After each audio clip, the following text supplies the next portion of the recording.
Hello and welcome to my contribution for the latest Gage-O Guild virtual show. And what I'm going to show you this time is how I make a servo driver of the type that is used on the SR7mm group layout. You will, if you want to copy my design or my method, it's fairly easy to do. And relatively inexpensive.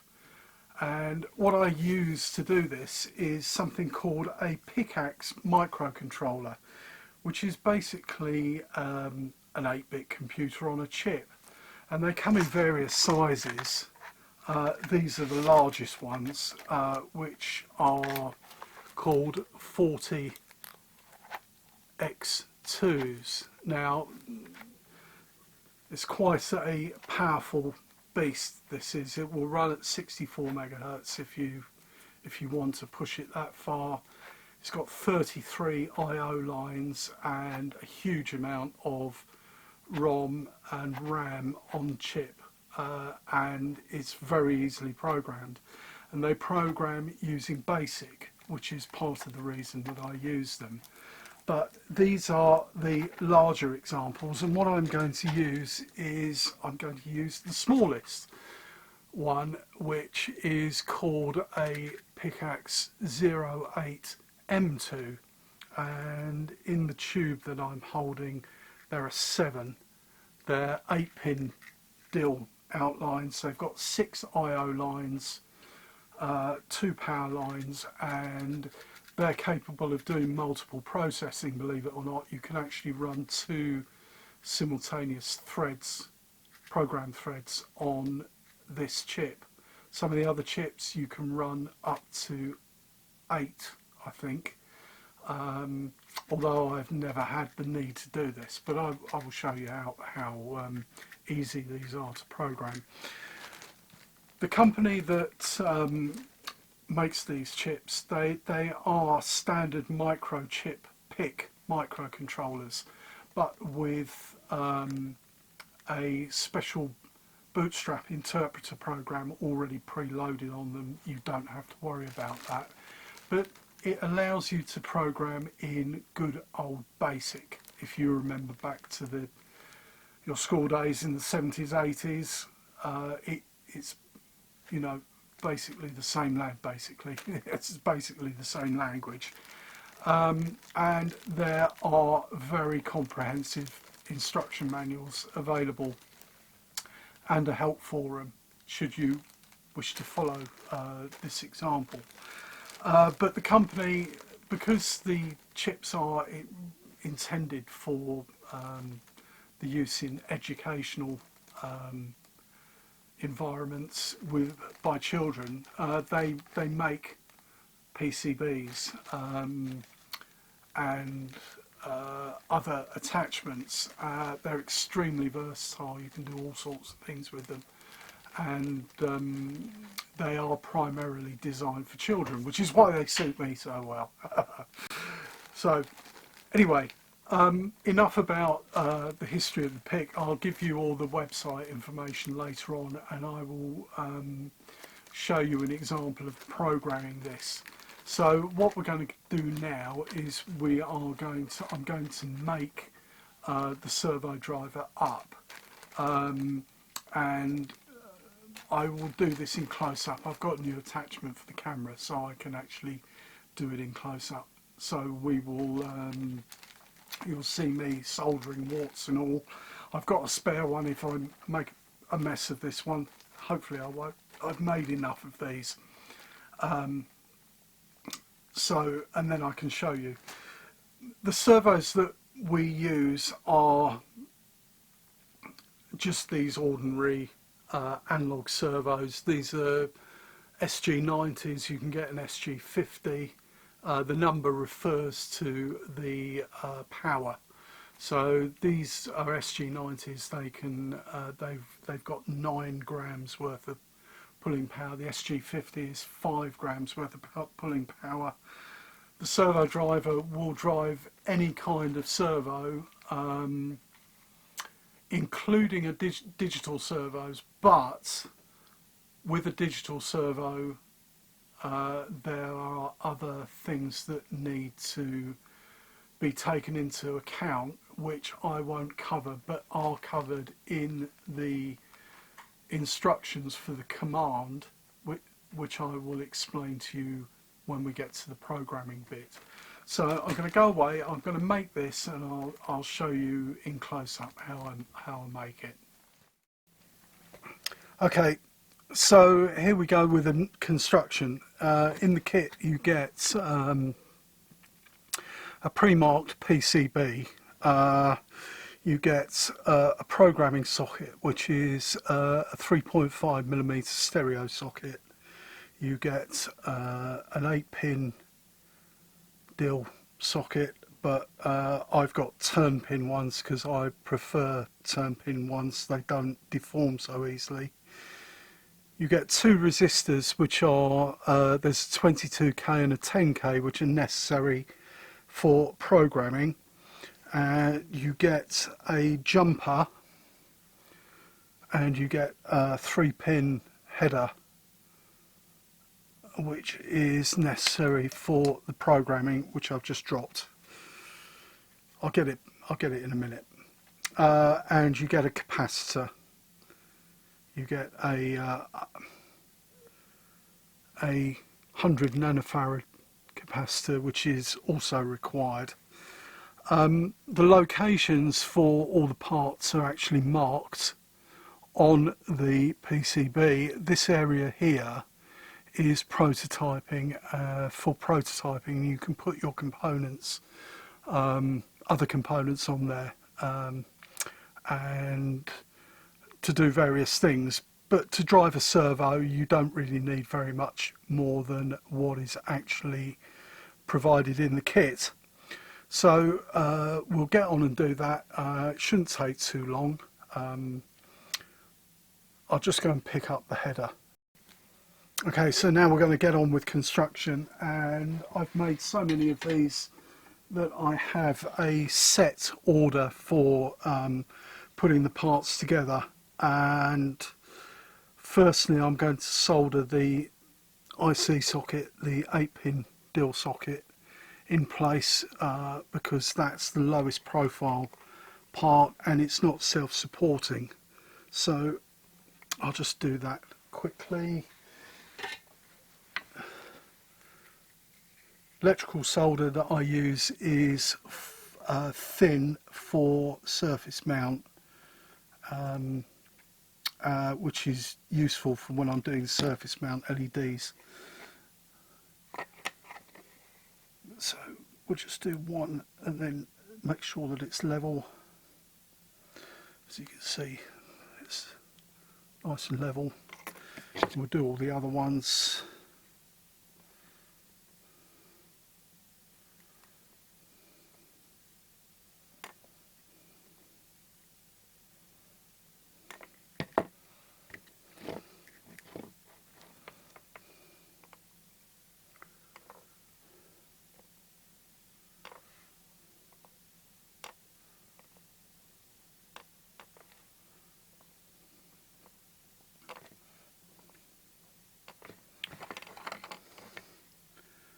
Just inspect it that you've got a complete joint, and that looks fine. We've got complete joints all the way around, so we'll go on and add all the other components. So next it will be the programming socket, which clips in place. You can see the programming socket. I'll just try and get that in focus. So there's the programming socket.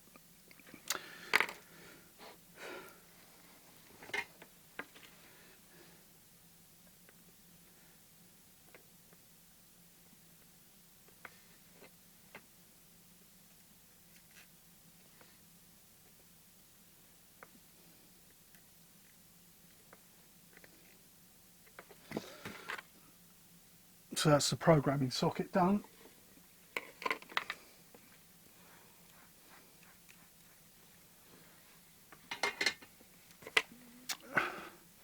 So the next thing to do is the header for the jumper, which is there. You can see it's quite tall, so you can lean it against whatever your workbench is. And the best way to do this is much the same as the dill sockets, just to do one end and then check that it's level.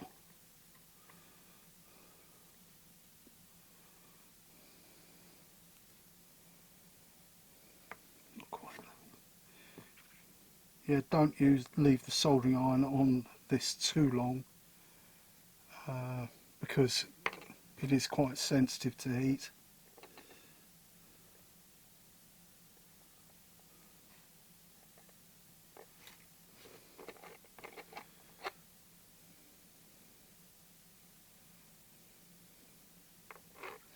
As you can see, one of the pins has dropped, but that should be okay. Don't need to worry about that too much. The capacitor, let's get the right one.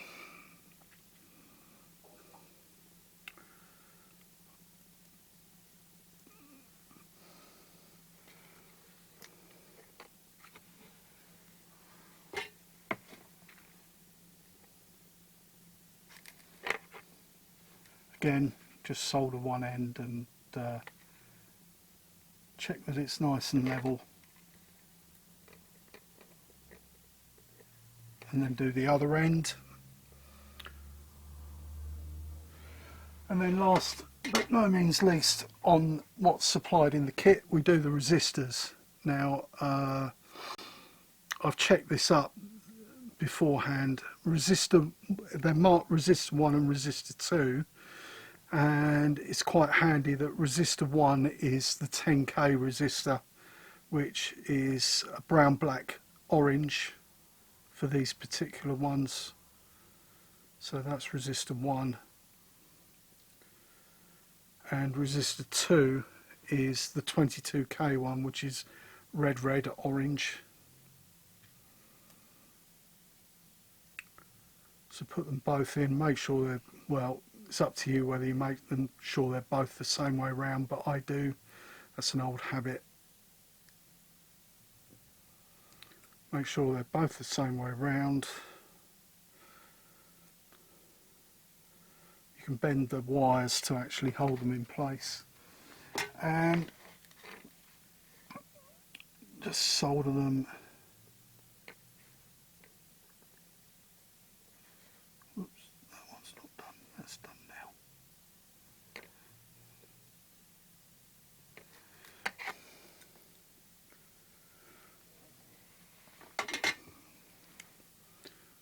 And that is it. So I'll just get the cutters and just trim off what isn't needed. So those are not needed. And what we will do is we will keep the ends of the resistors because they're useful.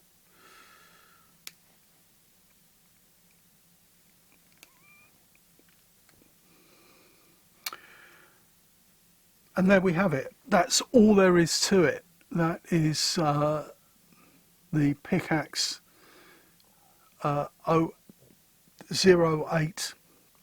prototyping board, and that is what we're going to use for our servo driver board. Now, to make the servo driver board work, you've obviously got to have somewhere for the servo to plug into. Now, servo wiring is pretty critical. There's no protection on the servo inside, so if you get it wrong it will blow up and it will render it useless. So what we have got here, we have got a brown wire, a red wire and an orange wire, and I know, having installed a serious number of these, that the brown wire is ground, the red wire is positive 5 volts, and the orange wire is the supply from the chip, the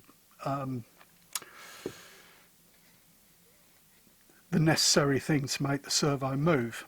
So what we're going to do, we'll pick on the board you probably won't be able to see it, or you might be able to see it. Just along here, there is various numbers and letters. There's V for positive, 4, 3, 2, 1 and a 0 for the outputs from the chip, and then 2 Gs, which are for ground. So what we'll do is we'll put the header on there, because when we won't use, if we put it, it says prog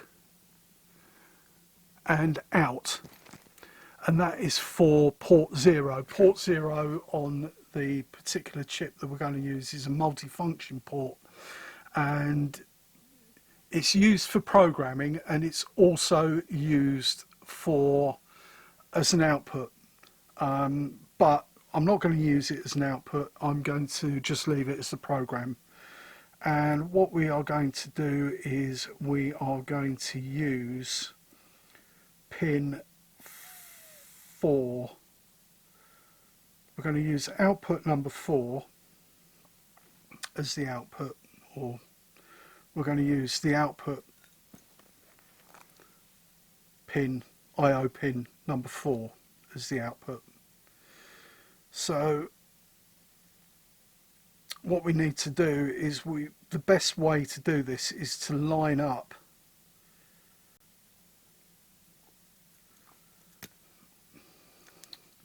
so I keep dropping it, is to line up pin 4,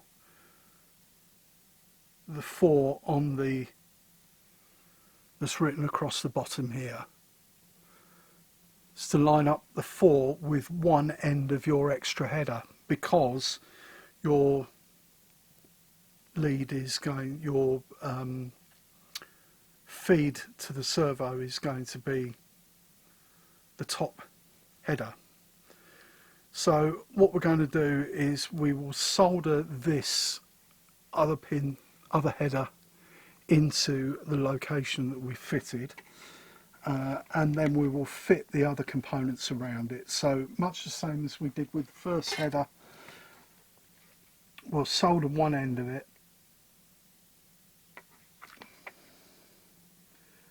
and then we will check that it's all level. So we've got a nice piece of work. And again, don't leave the soldering iron on too long, because it will, the pin will go through.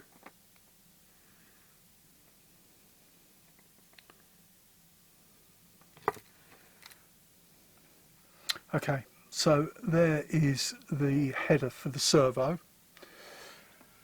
And now what we need to do is we need to make the connections for the servo. So the connection for the servo, it must be driven through a 330 ohm resistor. Now I've got loads of these because I use them for, well, I'm going to use output 3 for this one because I put the header in the wrong place. So I've got loads of these because they're very good resistor to have around for when you're running LEDs up 5 volts. So we'll put that resistor in. Doesn't matter which way up, we've got it. So we get it the right way round.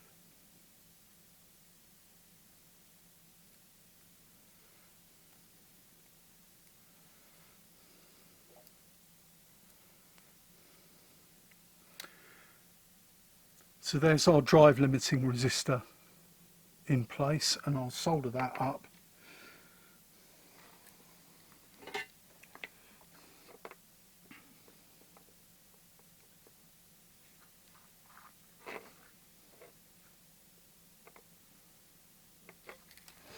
And this is on output 3 now, not output 4 as I mentioned. It doesn't really matter too much for this particular function. It doesn't really matter which output you use if you're just building a one servo output.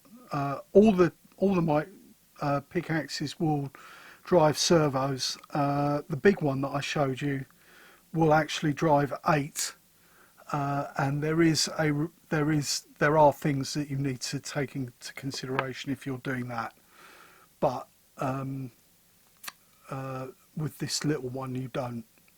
So there you go, there's the output. So what we'll do is we'll plug the servo into it to make sure that we get the leads correct, or the other leads correct.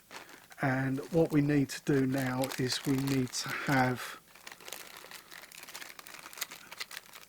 connect the servo to the supply and to ground. So I've got some tin copper wire here. Solder those 4 connections.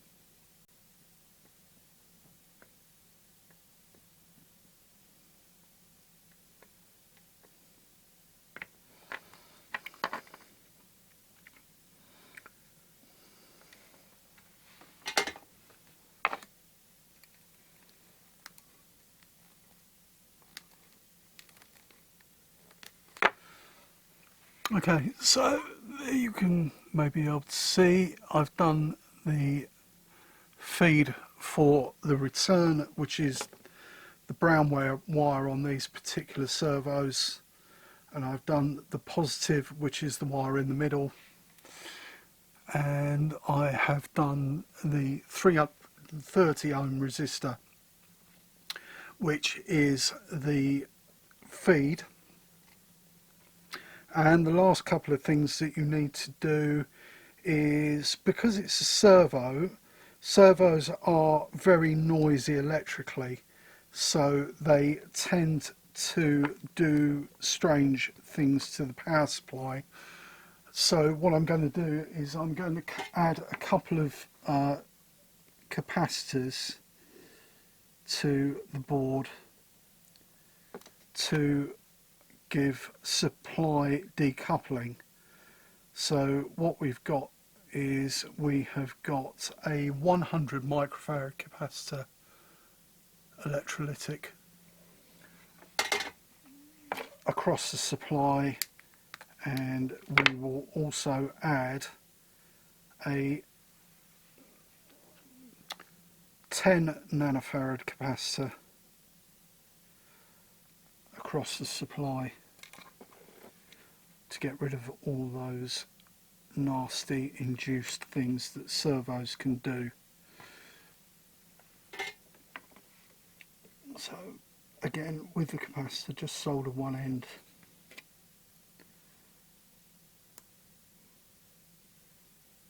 Make sure it's level.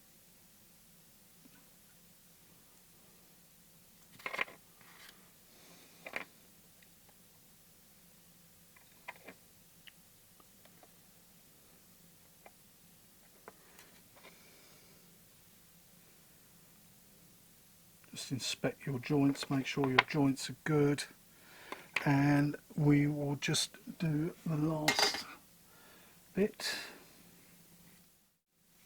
Okay, so that is basically the servo driver built. That is now ready to be programmed, but I've got a couple of other things that I need to add to it first.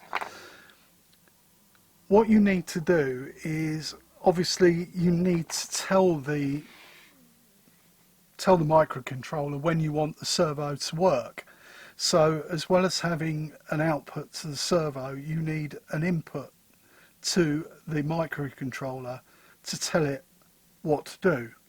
Now for the input, I am going to use port 1, control port 1, and what you need to do if you're doing using an analog input like a switch, you need to use a 10k resistor to actually hold that input to ground when it isn't active. Floating inputs, which is what they're called when they're not tied to ground, are not a good idea on a pickaxe. They can do very, very strange things if you don't tie an input to ground that is going to be used as a switch.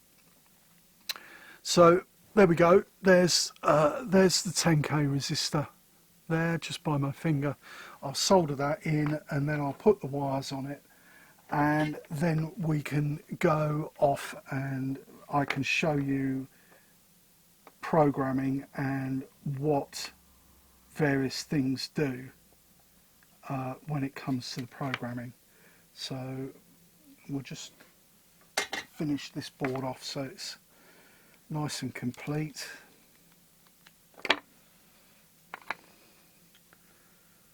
So we use a bit of orange wire for our switch.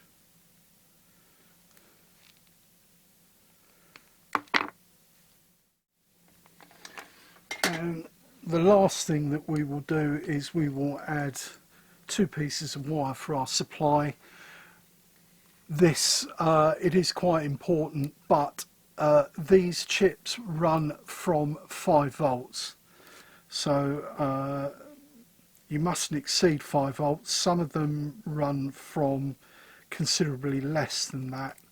I will show you a chip later in the video which I've used to make the Lighthouse work for Warrior Square at the SR Sinmill Group, and that chip will run off anything between 5 and 1.8 volts.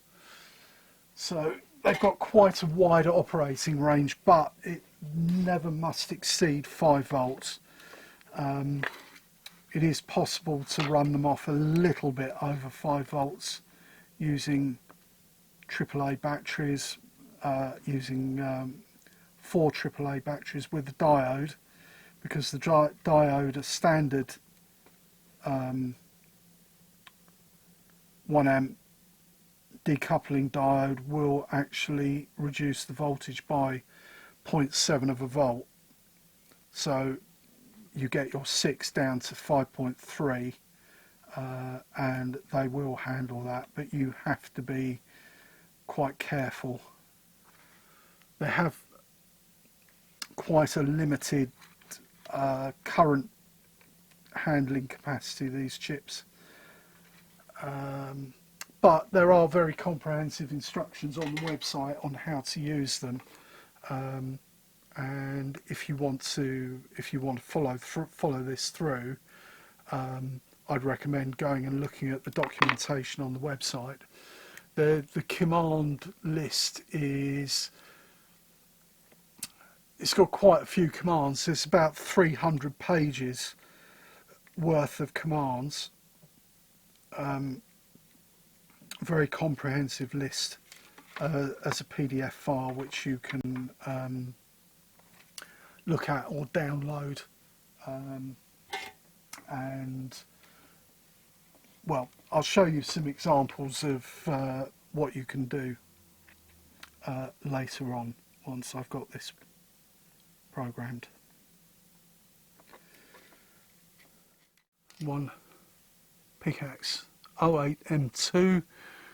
Make sure that you put it in the right way round. When we built the PCB and soldered the socket in, there is an indication on the board where the socket should go, and there's a cutout in the socket, and then just install the chip.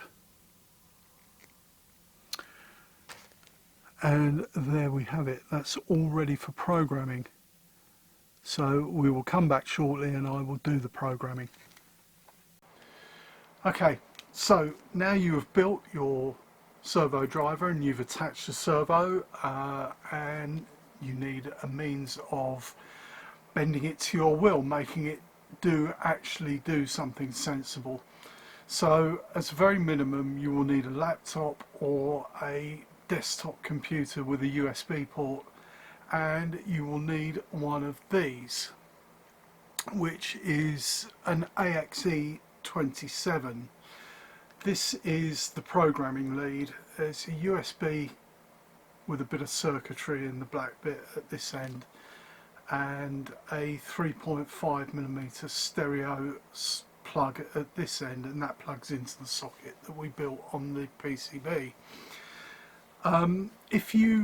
If you go and try and buy one of these by themselves, they are quite expensive. They're almost £30 just by themselves, which is quite expensive. But if you buy a starter kit, there is a starter kit that you can buy which will give you the board, the components like I showed you in the bag, and an AXE 08M2 Pickaxe chip. You can get all that in one bag with the programming lead for about £20, £21, which, don't ask me about pricing, but you can get the lead and the PCB and the chip for about £6 or £7 less than just buying the lead by itself. I don't know why, but that's the case. So what we'll do is we'll install this in the laptop, and then I will record on the laptop some commands, and I'll do a picture-in-picture showing you what the servo is doing. Okay, so we'll go on that now. Welcome to my laptop, and what we're going to do now is we're going to make the servo do something useful. So I've plugged my interface lead into a spare USB port on my laptop, and I've plugged the 3.5mm stereo socket into the servo board. And what we're going to do is we are going to run the programming environment, which is this Pickaxe Editor 6. Just wait for it to start. And there it is, it's started 2 copies. So here we go. Right, so this is your programming environment, and what we're going to do is we're going to create a program to show the basic movement, and then we'll do something a little bit more complicated. So it's always good practice to title the program. So if you use a single quotation mark or a semicolon, the program won't try and execute the lines. So servo driver test for virtual show, and today's date 10th February 2021. Okay, so, and I'll just show you that if I get rid of that, it changes the color of the text, and then if you do a syntax on it, it says there's syntax error.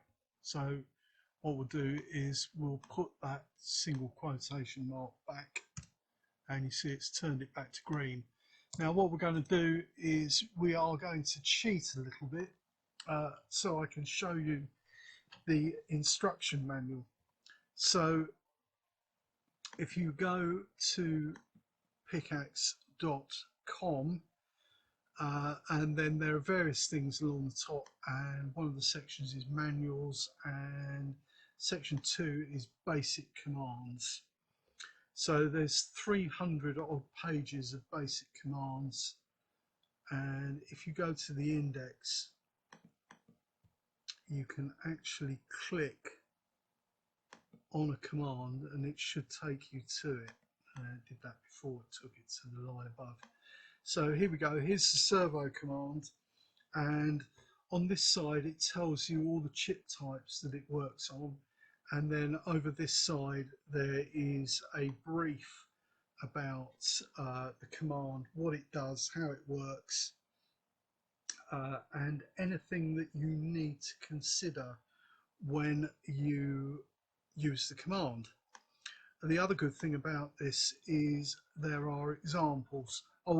This bit here is to do with digital servos, but we won't bother with that.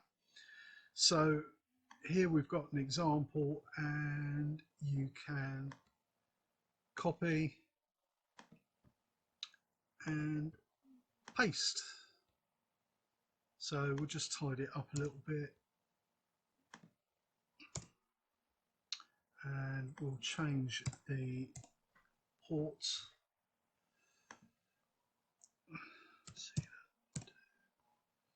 C.22.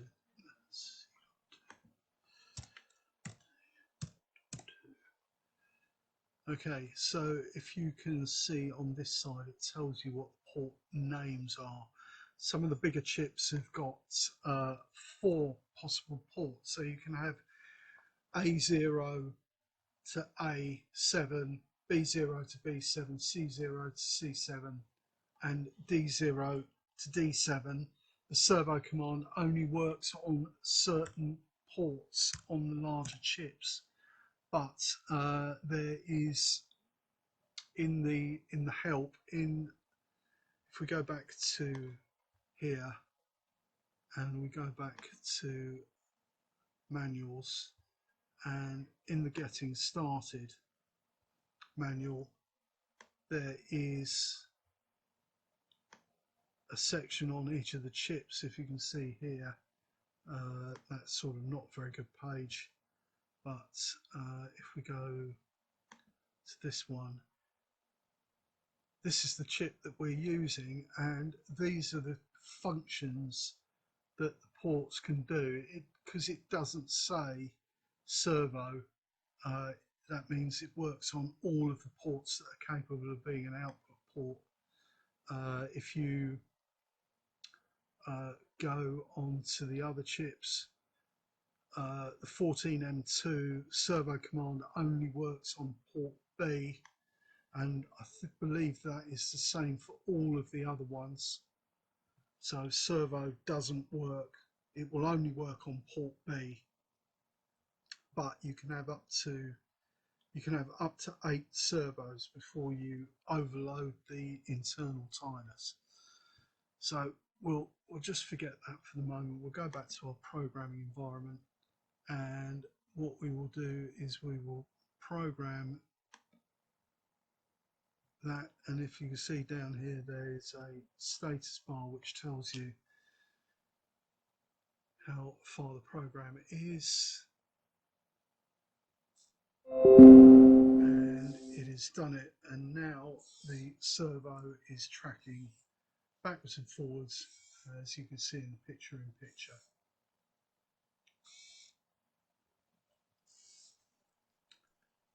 Right, so that by itself isn't particularly useful. So what we're going to do now is that I've programmed it already. So this is a little bit more sophisticated, this program. And what I've done is I've put a couple of directives in at the top to tell it what kind of chip I'm using, and no data will speed up the program download, not that it matters too much. So what this program will do is it will move the servo according to what the state of pin C.1 is. So if pin C.1 is a logical 1, then it will make the servo operate, and as soon as it becomes a 0, it will make it go back. So we'll download this program just quickly. It says downloading program, and this time you'll see that it is marginally quicker. Right, So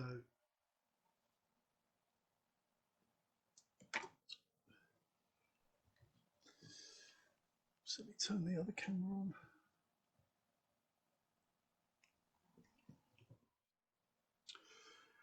And there you have it.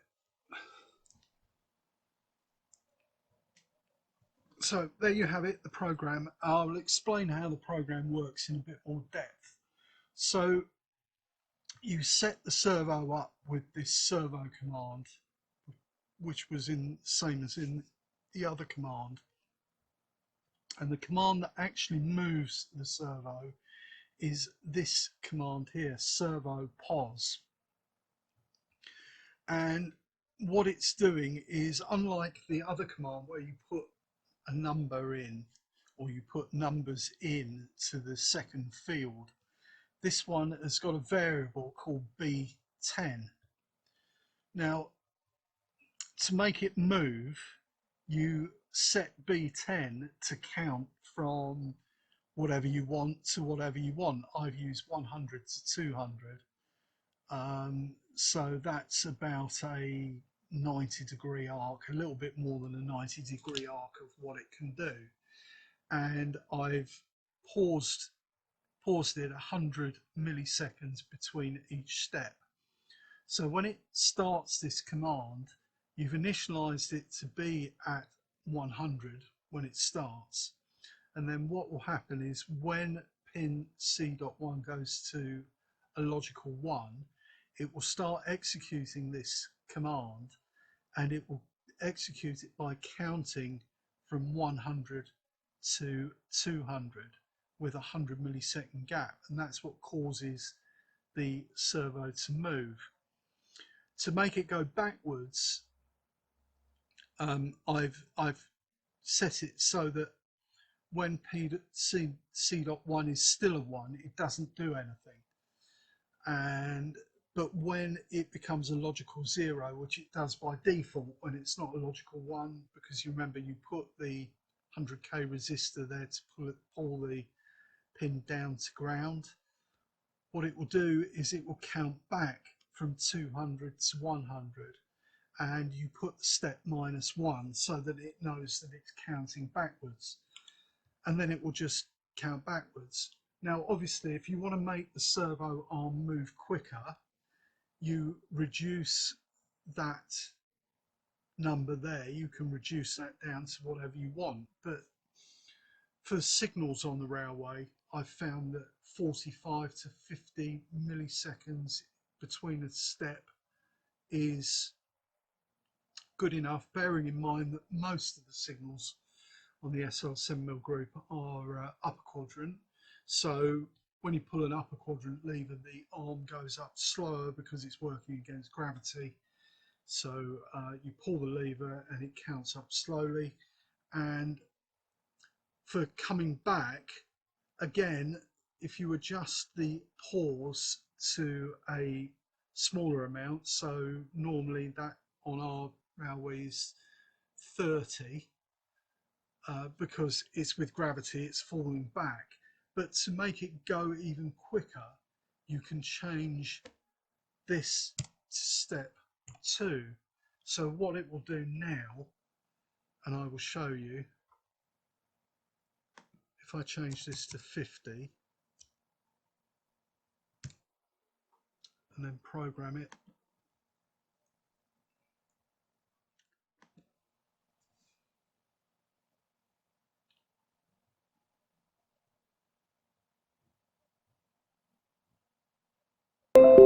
so that's passed successfully. And I'll just turn the other camera on, if you can see me with the sun. So what we'll do is we will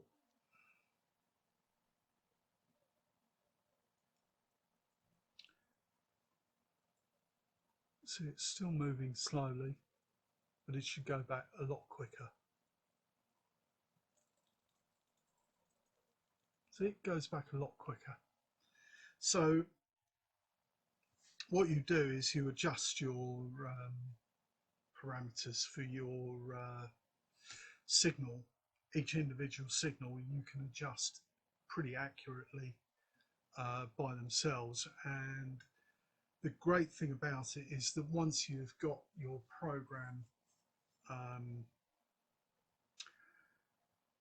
your initial program, you don't need to, all you need to do is just modify the values, so you can set things up exactly for how you want. I will show you an example of one of the servo command files that I actually use. So this is the servo command file, and it's much the same as the one in the previous file that I showed you, except for the fact that the servo is triggered by a serial command. I found that it's a lot more stable if you're transmitting over long distances. It doesn't like just a plain on off, so we use serial commands. So the main signaling interlock controller will send a character A when it wants this particular signal to go off, and then once it does, it basically does all this command here. Now the whole point of these first three lines are to check that the signal is actually off, because what it does is if you see the third line down, write 2,1, what that does is it writes the value of 1 into the memory location 2 in the EEPROM, so that tells the controller that the signal is off. So if it loses power or power is lost, that isn't lost because it's written to the non-volatile part of the memory. So it goes through all its bits, step -1, because this way this servo has to count down to make the signal go off, and it actually, high C2, it turns a relay on for energizing the track. Then when we get down here, it goes main on, which is called when it gets a Z, and it will only try and put the signal on if location 2 has got 1 in. Remember up here you wrote a 1 in it, so it won't try and make the signal go on if it's off because of a power failure. So then down there, down to the next line, it just basically does the main off in reverse, but like I said, it does it in steps of 2 instead of steps of 1, and the pause is 20 milliseconds less, and then when it gets to the end, it clears the memory location so that it knows that the signal is off. And all the servo drivers are like that to a certain extent. This is the simplest one. This one just handles a single signal arm. All it will be is if it handles more than one signal arm, this bit up here will have other characters in it. So it will say if B10 equals B, if B10 equals C, etc., etc. And then there will be more main offs and main ons because all the signals are different in the way that they throw. So that's getting a servo to work. But what I can do is I can also show you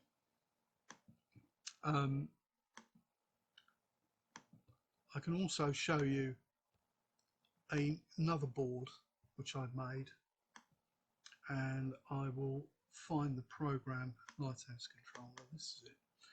You may have seen on Facebook the Lighthouse Controller for Warrior Square Lighthouse. I've had 2 goes at doing it. The first time I did it, I used something called a 360-degree LED, which you can still get them, but they're quite hard to get now. So what we have is we've got 2 boards which are very, very similar. They're basically the same board, except this one, which is the servo driver, has got the servo components on it.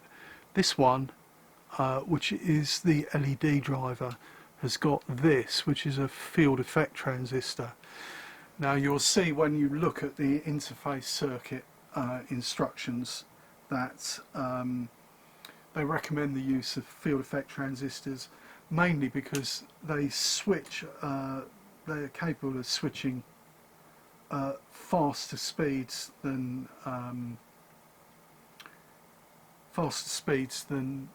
bipolar transistors, the normal transistors. The switching capabilities of pickaxes are not very high. If you want to power more than one LED, you will need to use a transistor driver of some description. So what we're going to do is I'm going to show you this circuit. Let's make sure I get it the right way round. Don't want it to go fut. Right, so I've plugged the LED into the control board, and it should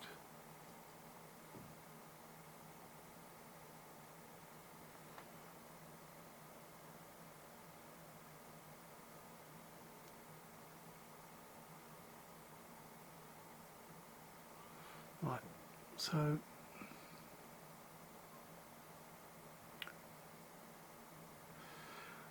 that's basically switching an LED, but it's switching it in a certain way. So if we look at the program, it uses this command PWM out, pulse width modulation out, and what that allows you to do, it allows you to fade up.